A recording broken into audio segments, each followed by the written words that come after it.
Yangi 2026 Chevrolet Cobalt yana qaytdi va u avvalgidek oddiy, ishonchli va tejamkor sedan sifatida taqdim etilmoqda. O'zbekistonda Cobalt uzoq yillardan beri eng ko'p tanlanadigan avtomobillardan biri bo'lib kelgan va yangi model ham shu an'anani davom ettiradi. Cobalt ilk bor bozorga chiqqanidan buyon oilaviy foydalanish, arzon xizmat ko'rsatish va mustahkamligi bilan mashhur bo'lgan. 2026 yilgi versiyada tashqi dizayn ancha zamonaviylashgan, old qismi LED chiroqlar bilan yangilangan, kuzov chiziqlari esa silliq va jozibaliroq ko'rinadi. Salon ichida kattaroq sensorli ekran, qulay o'rindiqlar va yaxshilangan materiallar haydovchi va yo'lovchilar uchun qulaylik yaratadi. Texnologiyalar qatorida orqa kamera, parkovka datchiklari va asosiy xavfsizlik tizimlari mavjud.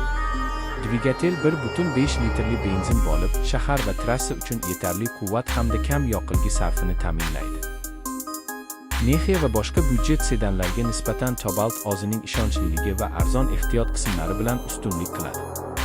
Eng muhimi, narxi hamyonbop bo'lib, 2026 Chevrolet Cobalt O'zbekiston bozorida yana eng maqbul va ommabop tanlovlardan biri bo'lishi kutilmoqda.